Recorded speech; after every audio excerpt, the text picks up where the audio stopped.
Hi friends, welcome back to my channel Mohini Murali lakhs అండి. ఈ వీడియోలో 11 to 12 ఇయర్స్ పాపకి పంజాబీ డ్రెస్ ప్యాంట్ అనేది ఎలా కట్ చేసుకొని స్టిచ్ చేసుకోవాలో చూపిస్తాను, చూసేయండి. ఇదైతే గవర్నమెంట్ స్కూల్లో ఇచ్చిన యూనిఫామ్ ప్యాంట్ క్లాత్ అండి. ఇదైతే మనకి పెద్ద పన్నా వస్తుంది. మనకి 11 to 10 ఇయర్స్ 12 ఇయర్స్ పిల్లలకి హైట్ అనేది తక్కువగా ఉంటుంది, వెడల్పు కూడా తక్కువగానే సరిపోతుంది. ఇలాంటప్పుడు మనం పెద్దవాళ్ళకి కట్ చేసుకున్నట్లయితే క్లాత్ అనేది చాలా వేస్ట్ అవుతుంది. ఇటు సైడ్ వచ్చే క్లాత్ అనేది చాలా వేస్ట్ అవుతుంది. అలా వేస్ట్ అవ్వకుండా ఎలా అడ్జస్ట్ చేసుకొని కట్ చేసుకోవాలో చూపిస్తాను, చూసేయండి. ఫస్ట్ అయితే ప్యాంట్ కొలతలు ఎలా తీసుకున్నానో చెప్తాను, చూడండి. హైట్ వచ్చి మనం ప్యాంట్ ఎక్కడి నుంచి వేసుకుంటారో అక్కడ నుంచి కింద కాలు వరకు తీసుకోవాలి. 31 ఇంచెస్ హైట్ అనేది వచ్చింది. అలాగే నడుం లూస్ వచ్చి 33 ఇంచులు అయితే తీసుకున్నానండి. ప్యాంట్ అనేది కొంచెం ఫ్రీగా ఉండడానికి ఇలా ఎక్కువగానే తీసుకున్నాను నడుం లూస్ అనేది. ప్యాంట్ కి హిప్ బెల్ట్ వేస్తాం కదండి, హిప్ బెల్ట్ కోసం 6 ఇంచెస్ అయితే తీసుకోవాలనుకుంటున్నాను. కాబట్టి 31 ఇంచెస్ లో నుంచి 6 ఇంచెస్ ని మైనస్ చేస్తే 25 అయితే వస్తుంది. ఈ 6 ఇంచెస్ ఏమో హిప్ బెల్ట్ కోసం తీసుకోవాలి, ఈ 25 ఇంచెస్ ఏమో బాటమ్ పార్ట్ కోసం తీసుకోవాలి. మనం నార్మల్గా ఇలా కట్ చేసుకున్నట్లయితే క్లాత్ అనేది చాలా వేస్ట్ అవుతుంది. అలా కాకుండా చూడండి, ఫస్ట్ అయితే నేను ఈ హైట్ అనేది ఎంత ఉందో చూసుకుంటున్నాను. 27 ఇంచెస్ అయితే ఉంది. మనకు కావాల్సింది 25 ఇంచెసే కాబట్టి ఈ క్లాత్ని మన ప్యాంట్కి ఎగ్జాక్ట్గా ఎంత కావాలో అంత ఉండేలాగా కట్ చేసుకుంటున్నాను. చూడండి, ఇక్కడ నేను 20 ఇంచెస్ వెడల్పు ఉండేలాగా క్లాత్ని ఇలా డబల్గా ఫోల్డింగ్ చేసుకున్నాను. ఇలా ఫోల్డింగ్ చేసుకున్నట్లయితే మనకి ఒక ప్యాంట్కి క్లాత్ అనేది సరిపోతుంది. నేను ఈ డబల్ ఫోల్డింగ్ పైన 20 ఇంచెస్ అంటే 1 మీటర్ క్లాత్ అయితే వస్తుంది. ఈ 1 మీటర్ క్లాత్లో 10 to 11 ఇయర్స్ పిల్లలకి ప్యాంట్ కటింగ్ అనేది సరిపోతుంది. మనకి ఎక్స్ట్రాగా ఏదైనా కావాలి అంటే ఇంకా మిగిలిన క్లాత్లో కట్ చేసుకోవచ్చు. చూడండి, నేను ఇక్కడ డబుల్గా ఫోల్డింగ్ చేసుకొని క్లాత్ని ఇలా కట్ చేసుకున్నాం కదా. ఇప్పుడు మనకి ఇది 4 ఫోల్డింగ్స్ పైన ఉందండి. నేను ఇక్కడ ఒకేసారి 2 ప్యాంట్లు కట్ చేయాలి అనుకుంటున్నాను కాబట్టి సేమ్ ఇదేలాగా ఇంకొక పీస్ని కూడా కట్ చేసుకొని ఇలా ఒకదానిపైన ఒకటేసి నీట్గా అడ్జస్ట్ చేసుకుంటున్నాను. టోటల్గా ఇవి మనకి 8 లేయర్స్ అనేటివి ఉంటాయండి. మనకి ప్యాంట్ హైట్ వచ్చి టోటల్ హైట్ 31 ఇంచెస్, దాంట్లో నుంచి 6 ఇంచెస్ తీసేస్తే 25 ఇంచెస్.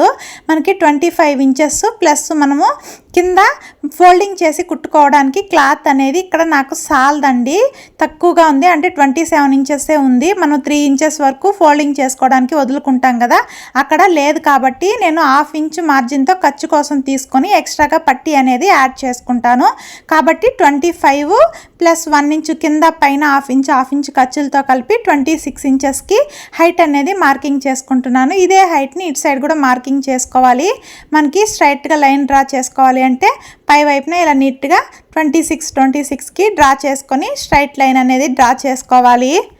ఇలా స్ట్రైట్గా లైన్ అనేది డ్రా చేసుకున్న తర్వాత కింది వైపున బాటమ్ కుట్టుకోవడానికి 1/2 ఇంచ్ ఖర్చు అనేది వదిలిపెట్టాం కదండి. ఈ వదిలిపెట్టిన దగ్గర నుంచి మనము లూస్ అనేది మార్కింగ్ చేసుకోవాలి. కింది వైపు బాటమ్ లూస్ వచ్చి 5.5 ఇంచెస్, దీనికి 1 ఇంచ్ ఖర్చులతో కలుపుకొని 6.5 ఇంచెస్కి నేను ఇక్కడ లూస్ అనేది మార్కింగ్ చేసుకుంటున్నాను. చూడండి, ఇక్కడ 6 ఇంచెస్ అనేది మార్కింగ్ చేసుకోవాలి. ఇప్పుడు కిస్తా మార్కింగ్ చేసుకోవడానికి పై వైపున లైన్ డ్రా చేసాం కదా, అక్కడ నుంచి 8 ఇంచెస్కి కిస్తా అనేది డౌన్ చేసుకుంటున్నానండి. 11 to 12 ఇయర్స్ పిల్లల వరకు కూడా ఈ 8 ఇంచెస్ కిస్తా అనేది సరిపోతుంది. ఇప్పుడు మనకి ప్యాంట్ బాగా లూజ్గా కావాలి అంటే వీడియోలో చూపిస్తున్న విధంగా ఫస్ట్ లైన్ డ్రా చేశాను కదా, అలా కట్ చేసుకుంటే మనకి పటియాల మోడల్లో వస్తుందండి. కొంచెం సన్నగా కావాలి అనుకుంటే ఇలా కొంచెం లోపలికి మార్కింగ్ అనేది చేసుకుంటే సరిపోతుంది. నేను ఇక్కడ దాదాపు చాలా లూసే పెట్టి కట్ చేస్తున్నానండి, ఎందుకంటే యూనిఫామ్ అనేది డైలీ వేసుకుంటాం కాబట్టి మనకి ఫ్రీగా ఉంటేనే ఎక్కువ రోజులు అనేది వస్తుంది. మనం రెగ్యులర్గా వేసుకునేది కాకుండా అప్పుడప్పుడు వేసుకునేటివి అయితే కొంచెం ఫిట్గా కుట్టుకున్నా ప్రాబ్లం లేదు. యూనిఫామ్ అనేది రెగ్యులర్గా వేసుకుంటాం కాబట్టి లూజ్గా ఉంటేనే మనకి లైఫ్ అనేది ఎక్కువ రోజులు వస్తుంది. ఇయర్ మొత్తం వేసుకోవాలి కదా. ఇప్పుడు పై వైపున కింది వైపున మార్కింగ్ చేసుకున్న విధంగా నీట్గా కట్ చేసుకోవాలి. బాటమ్ పార్ట్ కటింగ్ అనేది కంప్లీట్ అయిపోయింది. ఇప్పుడు ఈ మిగిలిన క్లాత్లోనే మనం హిప్ బెల్ట్ కోసం కట్ చేసుకోవాలి. చూడండి, ఇక్కడ నేను 4 ఫోల్డింగ్స్ పైన క్లాత్ అనేది తీసుకున్నాను. మనకి ఓపెన్స్ అనేటివి మనకి ఆపోజిట్ డైరెక్షన్లో ఉండాలి, ఫోల్డింగ్స్ అనేటివి మన వైపు ఉండేలాగా చూసుకోవాలి. మనము హిప్ బెల్ట్ కోసం హైట్ 6 ఇంచెస్, అలాగే ఖర్చు కోసం 2 ఇంచెస్ ఎక్స్ట్రాగా తీసుకొని టోటల్ 8 ఇంచెస్కి మార్కింగ్ చేసుకున్నాను హైట్ అనేది. హైట్ అయితే మార్కింగ్ చేసుకున్నాం కదా. నడుము లూస్ వచ్చి మనకి 33 ఇంచెస్ వచ్చింది కదా. 33 ఇంచెస్ని 4 భాగాలుగా డివైడ్ చేసుకుంటే మనకి 8.2 ఇంచెస్ అయితే వస్తుంది. 8.2 ఇంచెస్కి ఖర్చులతో కలుపుకొని 8.5 ఇంచెస్గా మార్కింగ్ అనేది చేసుకుంటున్నానండి నడుము లూస్ కోసము. చూడండి, ఫోల్డింగ్ వైపు నుంచి 8.5 ఇంచెస్కి మార్కింగ్ చేసుకొని హైట్ ఏమో 8 ఇంచెస్ ఉండేలాగా మార్కింగ్ చేసుకొని హెప్ బెల్ట్ కోసం క్లాత్ అనేది కట్ చేసుకుంటున్నాను. ఈ కటింగ్ వీడియోలో మీకు ఏదైనా డౌట్ అనిపిస్తే కమెంట్ సెక్షన్లో కమెంట్ చేయండి. మీ కమెంట్స్కి తప్పకుండా రిప్లై అనేది ఇస్తాను. ఈ ప్యాంట్ కట్ చేసుకోవడానికి కస్టమర్ దగ్గర నుంచి నడుము లూసు అలాగే బాటమ్ లూసు మనకి హైట్ అనేది ఎంత ఉందో చూసుకున్నట్లయితే చాలా ఈజీగా ప్యాంట్ అనేది కట్ చేసుకోవచ్చు. ఇక్కడ చిన్న పిల్లలకి కట్ చేస్తున్నాను కాబట్టి క్లాత్ని వేస్ట్ చేయకుండా అడ్జస్ట్ చేసుకొని క్లాత్ అనేది కట్ చేసుకుంటున్నాను. చూడండి, మనం ఇక్కడ 2 ప్యాంట్లకు కట్ చేసాం కాబట్టి ఇంకొక ప్యాంట్కి కూడా హిప్ బెల్ట్ అనేది ఇలా కట్ చేసుకునేస్తున్నాను. స్టార్టింగ్లో నేను క్లాత్ కట్ చేసుకున్న దగ్గర మీకు ఏదైనా డౌట్ అనిపిస్తే మాత్రం కమెంట్ చేయండి. మీ కమెంట్స్కి తప్పకుండా రిప్లై ఇస్తాను. చూడండి, ఇప్పుడు బాటమ్ పార్ట్ అలాగే హిప్ బెల్ట్ అనేది కట్ చేసుకున్నాం కదా. కింద బాటమ్ కుట్టుకోవడానికి పట్టి కాల్ దగ్గర పట్టి ఫోల్డింగ్ చేసి కుట్టుకోవడానికి మనం ఎక్స్ట్రాగా క్లాత్ అనేది వదలలేదు కదా, క్లాత్ లేదని ఆ బాటమ్ పార్ట్లో పట్టి కుట్టుకోవడానికి ఒక 3 ఇంచెస్ మార్జిన్ ఉండేలాగా ఇలా క్లాత్ అనేది కట్ చేసుకున్నాను. ఎలా స్టిచ్ చేసుకోవాలో కూడా ఈ వీడియోలోనే చూపిస్తాను. చాలా క్లియర్గా అర్థమయ్యేలాగా చెప్తానండి. ఫ్యాంట్ కటింగ్ అయితే చూసాం కదా. ఇప్పుడు ఎలా స్టిచ్ చేసుకోవాలో చూపిస్తాను, చూసేయండి. ఫస్ట్ అయితే మనము బాటమ్ పార్ట్ని స్టిచ్ చేసుకుందామండి. బాటమ్ పార్ట్కి కింద ఫోల్డింగ్ ఉంటుంది కాబట్టి ఆ ఫోల్డింగ్ని ఇలా ఓపెన్ చేసుకొని కింది వైపున పట్టి స్టిచ్ చేసుకోవడానికి 3 ఇంచెస్ మార్జిన్తో క్లాత్ అనేది కట్ చేసుకున్నాం కదా. ఆ క్లాత్ని కింది వైపు పెట్టి ఇలా ఒక స్టిచ్ అనేది 1/2 ఇంచ్ మార్జిన్తో స్టిచ్ చేసుకుంటూ రావాలి. సేమ్ ఇదేలాగా ఇంకొక సైడ్ పార్ట్కి కూడా మనం పట్టి అనేది ఇలా స్ట్రైట్గా కుట్టుకున్న తర్వాత ఇలా మిడిల్లో కట్ చేసుకొని దేనికి దాన్ని సపరేట్ చేసుకోవాలి. ఇప్పుడు ఎలా ఫోల్డింగ్ చేసి స్టిచ్ చేసుకోవాలో చూపిస్తాను, చూసేయండి. ఈ క్లాత్ని ఇలా ఓపెన్ చేసుకొని ఆ ఖర్చు పైన ఇలా ఒక స్టిచ్ అనేది వేసుకోవాలి. ఇప్పుడు దీన్ని డబల్గా ఫోల్డింగ్ అనేది చేసుకోవాలండి. చూడండి, ఇక్కడ డబల్గా ఫోల్డింగ్ చేసుకొని ఆ ఫోల్డింగ్ని ఇలా మన మెయిన్ బాటమ్ పార్ట్ పైకి వచ్చేలాగా చూసుకొని స్టిచ్ అనేది వేసుకుంటూ రావాలి. ఇలా ఫోల్డింగ్ వేసుకున్నప్పుడు క్రాస్ లేకుండా ఫస్ట్ ఎంత వెడల్పుతో ఫోల్డింగ్ అనేది చేసుకుంటామో చివరి వరకు అదేలాగా ఫోల్డింగ్ చేసుకుని స్టిచ్ అనేది వేసుకున్న తర్వాత ఎడ్జ్లో కూడా ఒక స్టిచ్ అనేది వేసుకోవాలి. మనకి ఇలా 2 స్టిచ్చెస్ వేసుకున్న తర్వాత మిడిల్లో స్ట్రైట్గా అయినా కుట్టు అనేది వేసుకోవచ్చు, లేకపోతే ఇలా వంపులుగా కర్వ్ షేప్లో కూడా స్టిచ్ అనేది వేసుకోవచ్చు అండి. చూడండి, నేను ఆ వంపుకి ఇలా ఆపోజిట్ డైరెక్షన్లో ఇలా డిజైన్ లాగా స్టిచ్ చేస్తున్నాను. ప్యాంట్కి కింది వైపున ఇలా స్టిచ్ చేసుకున్నట్లయితే మనకి ఫినిషింగ్ అనేది నీట్గా ఉంటుందండి పట్టీ దగ్గర. సేమ్ ఇదేలాగా ఇంకొక సైడ్ పార్ట్కి కూడా స్టిచ్ చేసుకోవాలి. ఇలా స్టిచ్ చేసుకున్న తర్వాత 2 బాటమ్ పార్ట్స్ని ఆపోజిట్గా పెట్టుకొని కిస్తా అనేది జాయిన్ చేసుకోవాలండి. కిస్తా జాయిన్ చేసుకునేటప్పుడు మనము కుట్టు అనేది డబుల్గా వేసుకున్నట్లయితే తొందరగా కుట్లు అనేటివి ఊడిపోకుండా ఉంటాయి. కిస్తా దగ్గర ఎక్కువగా కుట్లు అనేటివి ఊడిపోతూ ఉంటాయి కాబట్టి ఇలా డబల్ స్టిచ్ అనేది వేసుకోవాలి. 2 వైపులా కూడా కిస్తా అనేది జాయిన్ చేసుకున్న తర్వాత ఇలా రైట్ సైడ్ తిప్పుకొని దానిపైన పై కుట్టు అనేది వేసుకోవాలండి.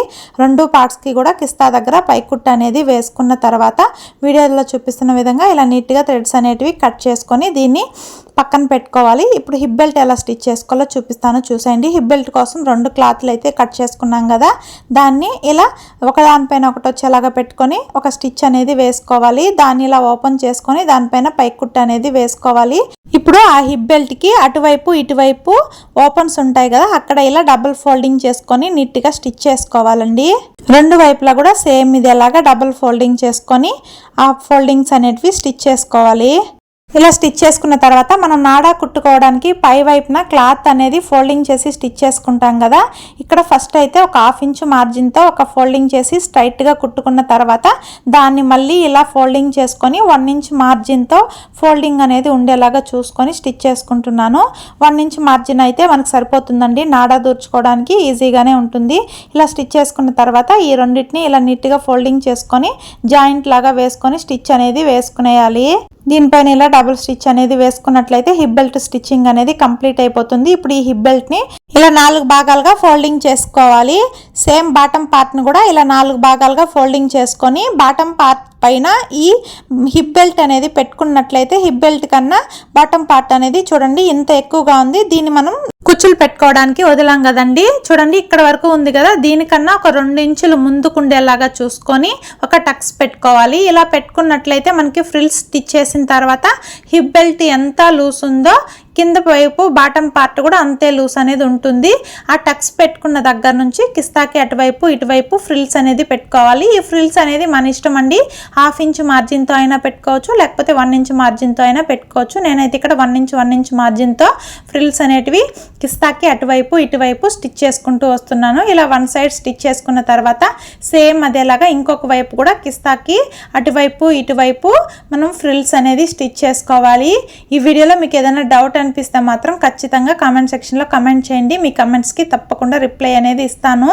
ఇలా రెండు వైపులా కూడా ఫ్రిల్స్ అనేది స్టిచ్ చేసుకున్న తర్వాత మళ్ళీ దీన్ని 4 భాగాలుగా వేసుకొని చూడాలండి హిప్ బెల్ట్కి సమానంగా ఉందా లేదా అనేది. ఇలా చూసినట్లయితే మనకి కరెక్ట్గా వస్తుంది. ఒక్కొక్కసారి మనం తీసుకున్న క్లాత్ని బట్టి ఇలా ఎక్స్ట్రాగా వస్తుంది. అలా ఎక్స్ట్రాగా వస్తే మనం ఫస్ట్ ఫ్రిల్స్ స్టిచ్ చేసుకున్నాం కదా, దానికి అటువైపున ఒక ఫ్రిల్ ఇటువైపున ఒక ఫ్రిల్ పెట్టుకుంటే సరిపోతుందండి. ఇప్పుడు బాటమ్ పార్ట్కి హిప్ బెల్ట్ అనేది ఎలా జాయిన్ చేసుకోవాలో చూపిస్తాను, చూసేయండి. దానికోసము బాటమ్ పార్ట్ రాంగ్ సైడ్ అనేది పై వైపుకు ఉండాలి. Hip belt right side, bottom part right side రెండు ఆపోజిట్ గా వచ్చేలాగా చూసుకొని బాటమ్ పార్ట్ లోపల ఈ హిప్ బెల్ట్ అనేది పెట్టుకొని చుట్టూ నడుం దగ్గర జాయింట్ అనేది వేసుకుంటూ రావాలి. ఇలా జాయింట్ వేసుకునేటప్పుడు మనం ఖర్చు కోసం 1/2 ఇంచ్ మార్జిన్ అనేది వదిలాం కదా, అదే 1/2 ఇంచ్ మార్జిన్తో కుట్టుకుంటూ రావాలండి. చుట్టూ కూడా క్లాత్ని నీట్గా అడ్జస్ట్ చేసుకుంటూ హిప్ బెల్ట్ పైన ఈ బాటమ్ పార్ట్ అనేది వచ్చేలాగా చూసుకొని స్టిచ్ అనేది వేసుకుంటూ రావాలి. ఇలా స్టిచ్ చేసుకుంటూ వచ్చిన తర్వాత దీనిపైనే మళ్ళీ మనము డబల్ స్టిచ్ అనేది వేసుకోవాలి. డబల్ స్టిచ్ వేసుకుంటే మనకి హిప్ దగ్గర కుట్లు అనేటివి ఊడిపోకుండా నీట్గా ఉంటాయండి. ఇలా స్టిచ్ చేసుకున్నట్లయితే హిప్ బెల్ట్ని బాటమ్ పార్ట్కి జాయిన్ చేయడం కంప్లీట్ అయిపోతుంది. ఇప్పుడు రాంగ్ సైడ్ అనేది ఇలా పైకి వచ్చేలాగా చూసుకొని కింది వైపు కాల్ లూస్ అనేది 5.5 ఇంచులు అనేది మార్కింగ్ చేసుకున్నాం కదా, అదే 5.5 ఇంచ్ మార్జిన్తో స్టిచ్ అనేది వేసుకుంటూ రావాలండి. ఇలా జాయిన్ చేసుకునేటప్పుడు క్లాత్ని ఎక్కడ సాగదీయకుండా నీట్గా స్టిచ్ చేసుకున్నట్లయితే హెచ్చు తగ్గులు అనేది రాకుండా కరెక్ట్గా వస్తుంది. ఇలా ఒక స్టిచ్ వేసుకున్న తర్వాత దాని పక్కన ఒక 1/2 ఇంచ్ మార్జిన్తో ఇంకొక స్టిచ్ అనేది వేసుకున్నట్లయితే ప్యాంట్ కటింగ్ అండ్ స్టిచ్చింగ్ రెండు కూడా కంప్లీట్ అయిపోతుంది. ఈ వీడియో మీకు నచ్చినట్లయితే లైక్ చేసి ఛానల్ని సబ్స్క్రైబ్ చేసుకొని ఈ వీడియో మీకు ఎలా అనిపించిందో కమెంట్ చేయడం మర్చిపోకండి.